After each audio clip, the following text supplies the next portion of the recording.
बूढ़ी हो गई हूँ, बेकार नहीं। सुबह सुबह दीनदयाल जी अपने सैर सपाटे से लौटे तो अपने साथ रामू हलवाई के यहाँ से गर्मा गर्म जलेबियाँ लेकर लौटे। घर पहुँचते ही उन्होंने अपनी पत्नी सुधा को आवाज़ लगाई, सुधा जल्दी आओ, देखो आज मैंने तुम्हारी पसंद की गर्मा गर्म जलेबी रामू हलवाई के यहाँ से लेकर आया हूँ, जल्दी से आ जाओ। सुधा जी किचन में काम कर रही थी। हाथ पोंछते हुए वह जल्दी से किचन से बाहर निकली और कहा, अभी तो मैंने स्नान भी नहीं किया, बिना पूजा पाठ किए सुबह सुबह कैसे खा लूँ। दीनदयाल जी ने कहा, कोई बात नहीं, एक दिन बिना नहाए बिना पूजा पाठ किए खा लोगी तो कुछ नहीं बिगड़ जाएगा। सुधा जी किचन से 2 प्लेट लेकर आई और उनमें जलेबियां डाल बातें करते करते जलेबियां खाने लगी। दीनदयाल जी की अपनी कपड़े की एक दुकान थी। पैसे की कोई कमी नहीं थी। खुशी से सबका जीवन चल रहा था। दीनदयाल जी और सुधा जी के 2 बच्चे थे।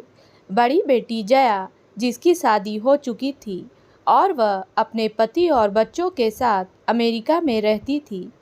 छोटा बेटा दीपक, जो दिल्ली में एक अच्छी कंपनी में नौकरी करता था। अब नौकरी करते उसके 2 साल बीत चुके थे। दीपक को अपनी बचपन की दोस्त शिखा से प्यार हो गया और उसने यह बात अपने घर वालों को बताया। घर वाले दीपक की शिखा से शादी के लिए राजी हो गए और उनकी शादी करवा दी गई। शादी के कुछ दिन बाद ही दीपक शिखा को लेकर दिल्ली चला गया। एक शाम दीनदयाल जी अपने कपड़े की दुकान से लौट रहे थे। अचानक से हृदयाघात का दौरा पड़ा और वह दुकान के बाहर ही सीढ़ियों के नीचे गिर पड़े। दुकान के कर्मचारी ने उन्हें देखा और जल्दी से उन्हें उठाकर हॉस्पिटल ले गए।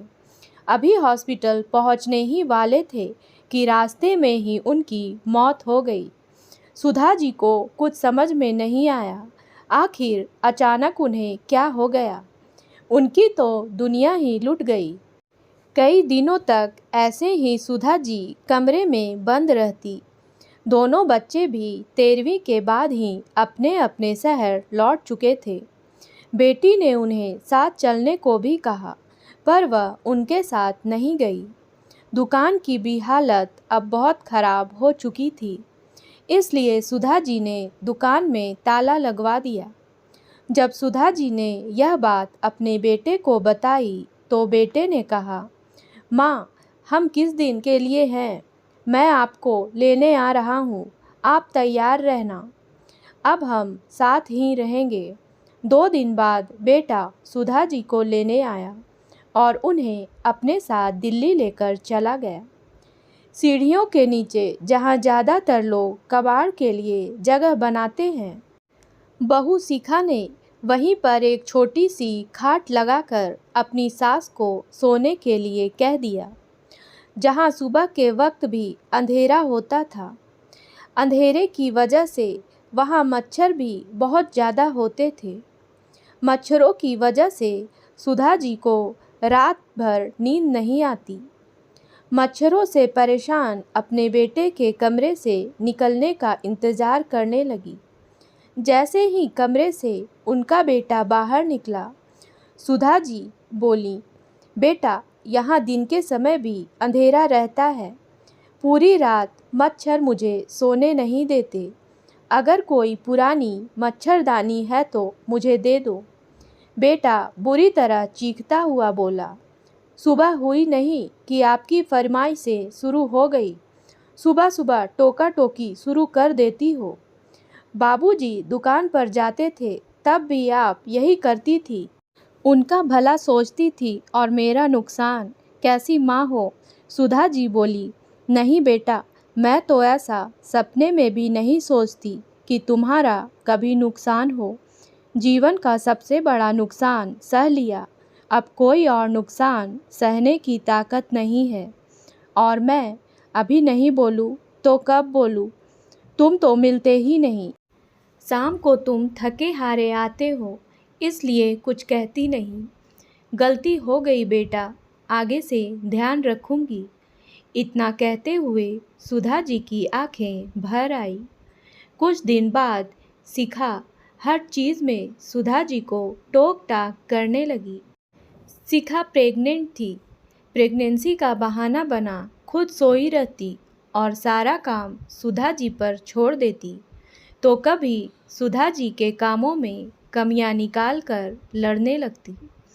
दीपक कभी शिखा को डांटता तो सुधा जी कहती, रहने दो बेटा, ऐसी अवस्था में बहू को तनाव मत दो। दीपक ने काम में मदद के लिए एक काम वाली रख ली, लेकिन शिखा का स्वभाव सुधा जी के लिए बिल्कुल ही अच्छा नहीं था। सुधा जी ने कभी सोचा भी नहीं था कि जिसको वह सुशील और संस्कारी समझ रही थी, उसका स्वभाव बिल्कुल ही उल्टा होगा। सुधा जी सहती रही क्योंकि उन्हें आने वाले बच्चे की चिंता थी। जल्द ही वह समय आ गया। शिखा ने एक प्यारे से बेटे को जन्म दिया। सुधा जी सारे गिले शिकवे भूलकर अपने पोते का नाम मोहन रखना चाहा। बहू ने कहा, यह मेरा बेटा है, मैं अपने पसंद से इसका नाम रखूंगी। यह भी कोई नाम है, इतना पुराना नाम। शिखा ने बेटे का नाम अंशु रखा। सुधा जी ने कहा, नाम में क्या रखा है, कुछ भी रहे, होगा तो मेरा पोता ही ना। सुधा जी खाना पीना सब बनाती। शिखा ऑर्डर कर देती कि खाने में क्या बनाना है। एक दिन सुधा जी अंशु को गोद में लेकर तेल मालिश कर रही थी। शिखा देखते ही बोली, यह क्या कर रही हैं? आजकल कौन इस तरह तेल लगाता है? आप यह गवार वाला नियम अपने पास रखिए और मेरे बेटे से दूर ही रहिए।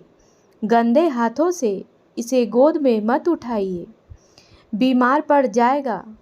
शिखा की कड़वी बातें सुधा जी के दिल को छलनी कर दिया। दादी के हाथ से बच्चे को प्यार मिलता है, बीमारी नहीं। अपना इमोशनल ड्रामा बंद कीजिए। धीरे धीरे दिन बीतने लगा। सुधा जी के घुटनों में दर्द रहने लगा। उनसे अब ज़्यादा काम नहीं हो पाता था और ज़्यादा समय अब अपने कमरे पर ही रहती थी। एक दिन बहू बेटे 2 दिनों के लिए कहीं बाहर घूमने जा रहे थे तो सुधा जी बोली, बेटा तुम लोग चले जाओगे तो मुझे 2 वक्त की रोटी कौन देगा? क्या अपनी माँ को मरने के लिए छोड़कर जाओगे? तभी शिखा बोली, फ्रिज में ब्रेड और सब्जी पड़ी हुई है, उसे खा लीजिएगा, तब तक हम वापस आ जाएंगे। रात को जब सुधा जी को भूख लगी तो उन्होंने फ्रिज खोलकर देखा। फ्रिज में 2 दिन बासी सब्जी और सूखी ब्रेड पड़ी थी। उन्होंने उसे निकाल कर खाना चाहा। जैसे ही मुंह में डाला तो देखा सब्जी खट्टी हो चुकी थी।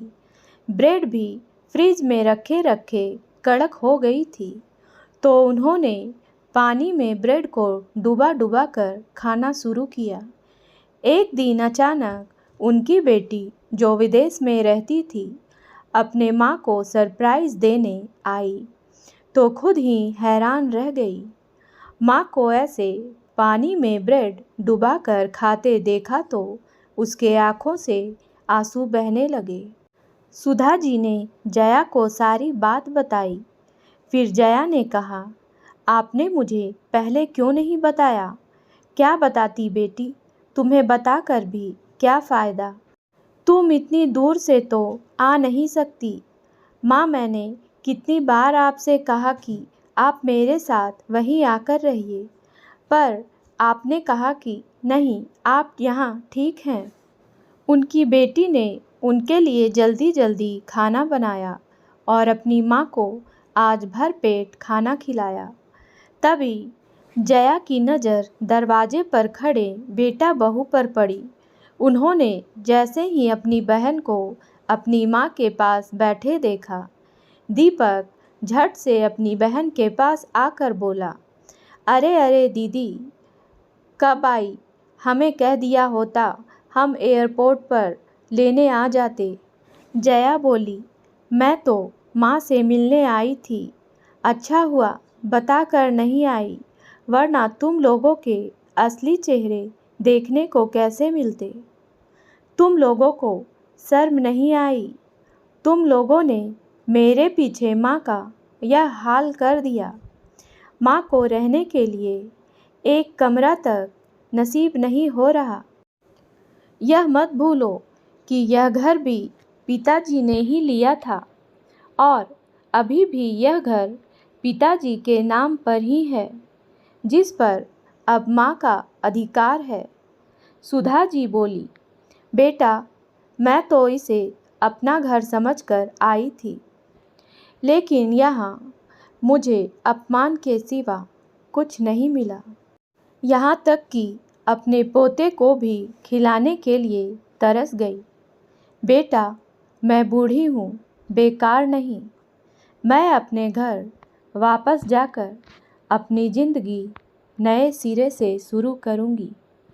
और रही बात इस घर की, तो यह घर मेरे पति के नाम से है। तो तुम लोग जितनी जल्दी हो सके इस घर को खाली करके अपना इंतज़ाम कहीं और कर लो। मैं इस घर को बेचकर अपनी दुकान को और अच्छे से बनवाना चाहती हूँ और फिर उसे किराए पर लगाकर उन पैसों से अपनी ज़िंदगी अपने घर में सम्मानपूर्वक जीऊँगी। बेटे बहू के पास घर खाली करने के सिवा और कोई चारा नहीं था। उन्होंने घर खाली कर दिया और इन सब में उनकी बेटी ने उनका पूरा सहयोग किया। उम्मीद है दोस्तों कहानी पसंद आई होगी, तो मेरे वीडियो को लाइक करें और मेरे चैनल को सब्सक्राइब करना ना भूलें। धन्यवाद।